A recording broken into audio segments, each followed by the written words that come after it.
मेरी शादी को 8-9 साल हो गए। मेरे हस्बैंड का नाम वीरेंद्र बत्रा है। वो मुझे बहुत ज़्यादा परेशान करते हैं। हम 3 साल सूरतगढ़ शहर में रह रहे हैं। सास और दोनों मिलकर बहुत ज़्यादा मारपीट करते थे। मेरे हस्बैंड बिल्कुल भी ना कोई काम करते हैं ना कुछ, और मेरी बेटी की फीस भी नहीं दे सकते। जब भी मांगते हैं तब भी बोलते हैं कि तू खुद जा, चाहे कहीं से भी लेके आ। मेरा जेठ भी हाफ मेंटल है, वो मानसिक परेशानी से बहुत ज़्यादा परेशान है। वो बोलते हैं कि चलो मेरा भाई तेरे साथ ऐसे करे तो घर की बात घर में रह जाएगी। ये मेरे को बोलते हैं तो अपने मेरे जीजों के साथ सेट हो जा, कोई दिक्कत वाली बात नहीं है। सास भी ऐसे बोलती है, मेरे हस्बैंड भी मेरे को ऐसे बोलते हैं। 3-4 दिन के बाद उन्होंने मेरे खिलाफ FI दर्ज करवाई थी, तो थाने में मेरे को बुलाया गया। बोला कि मेरी सास से, मेरी साले से और मेरी वाइफ से मेरे को खतरा है। हाँ जी, उसी की बात उसी पे आ गई। अब ये बोल रहे हैं कि मेरा तेरा कोई रिश्ता नहीं है, जो करवाना है करवा दे, मेरा कोई कुछ नहीं बिगाड़ सकता। उसके बाद मेरे हस्बैंड एक और बात कहना चाहती हूँ, वो इतनी बुरी है कि अनजान बंदों को नंबर देता है। नंबर देने के बाद बोलते हैं कि मेरी वाइफ से बात करो आप। वो आप बोल नहीं सकती कि मेरे इतनी गंदी बातें बोलते हैं वो लोग, कि मैं बता नहीं सकती आपको। बहुत बुरी बातें बोलते हैं मेरे को। ये बोला कि ये बात ऐसे है, उन्होंने बोला कि तू खुद ऐसी है। वो मेरे को खुद पे इल्ज़ाम लगा रहे हैं। हाँ जी, ये बोल रही हूँ कि मेरी बेटी का, मेरे को जो भी मेरे हिस्से में आता है, मेरी बेटी के हिस्से में आता है, दे दो, मैं अपनी बेटी खुद पाल लूँगी।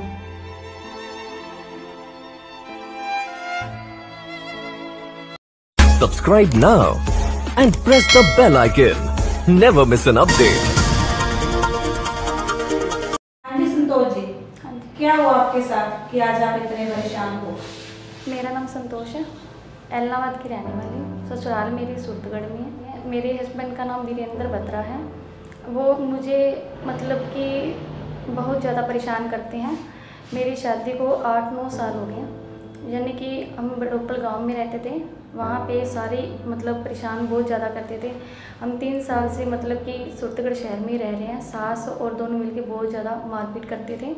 और मैं अपने हस्बैंड को अपने सूरतगढ़ शहर में लेके आ गई। 3 साल हो गए मेरे को रहते यहाँ पे। ना मेरे हस्बैंड बिल्कुल भी ना कोई काम करते हैं ना कुछ, और मेरी बेटी की फीस भी नहीं दे सकते। कितने बच्चे हैं आपके? मेरे एक बेटी है। एक बेटी है? कितने साल की है? 7 साल की।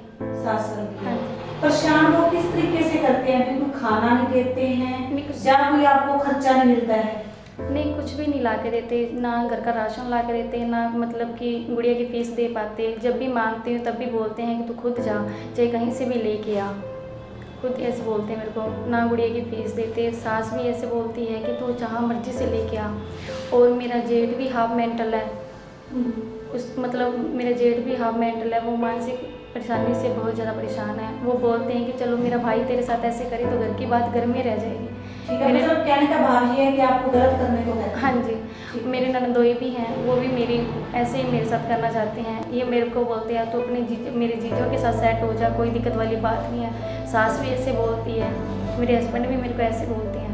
एक बात और कहना चाहती थी मैं आपसे कि मैं अपने घर में मेरे हस्बैंड 2-3 दिन के लिए मैं पड़ोस में रह रही थी, और पीछे से मेरे मकान मालिकों से लोग लगवा दिया। तो मैं इसीलिए मेरी बेटी को लेकर पड़ोस में 3-4 दिन से रह रही थी। तो उसके बाद मेरे हस्बैंड एक और बात कहना चाहती हूँ, वो इतनी बुरी है कि अनजान बंदों को नंबर देता है। नंबर देने के बाद बोलते हैं कि मेरी वाइफ से बात करो आप। वो आप बोल नहीं सकती कि मेरे इतनी गंदी बातें बोलते हैं वो लोग, कि मैं बता नहीं सकती आपको। बहुत बुरी बातें बोलते हैं मेरे को। आपके पास इसका सबूत है? हाँ जी, मेरे पास सारे प्रूफ है सभी के। जैसे आपने एलिगेशन लगाया अपने नंदोई पे, हाँ जी, हाँ जी, अपने मामा ससुर पे एलिगेशन लगाया कि वो आपको बुरी नजर से देखते हैं, हाँ जी, तो आपके पास इनका कोई सबूत है? हाँ जी, हाँ जी, बिल्कुल है। क्या सबूत है आपके पास? मेरे पास मामा ससुर की चैट भी है, जो उन्होंने मेरे से चैट करी है। मैंने उनको फ़ोन पे बात करी है, वो रिकॉर्डिंग भी है। ननदोई वाली भी मेरे पास रिकॉर्डिंग है जी। तो और जो अनजान बंदों को नंबर दिया है उनकी भी रिकॉर्डिंग है जी मेरे पास। जैसे आपके साथ इतना गलत हो रहा है तो आपने अपनी सास से, किसी घर वाले से कोई बात नहीं की? क्या मैंने उनसे ये बात सारी क्लियर की थी। मैंने ये बोला कि ये बात ऐसी है। उन्होंने बोला कि तू खुद ऐसी है। वो मेरे को खुद पे इल्ज़ाम लगा रहे हैं। हाँ जी, ठीक। एक मेरे मामा ससुर है, उनका नाम है केवल आहूजा। वो मैं अपने की नगर पालिका में गई थी अपने डॉक्यूमेंट्स निकलवाने के लिए मकान के। तो उन्होंने मेरे को 15-20 दिन हो गए नगर पालिका जाते, उन्होंने भी बहुत ज़्यादा परेशान कर रखा है, मेरे डॉक्यूमेंट्स निकालने में रोक टोक कर रहे हैं। तो वो बोल रहे हैं कि मेरे पास भेजो, सभी ये बोलते हैं कि केवल आहूजा के पास जाओ आप, वो ही आपका काम करवा के देंगे। तो जब भी जाते हो मामा ससुर भी बुरी नज़र से मेरे को देखते हैं। ठीक है। हाँ जी। प्रॉपर्टी में, जमीन जायदाद में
मेरे हिस्से में आता है या मेरी बेटी के हिस्से में आता है दे दो, मैं अपनी बेटी खुद पाल लूँगी। आप अलग होना चाहते हैं? हाँ जी।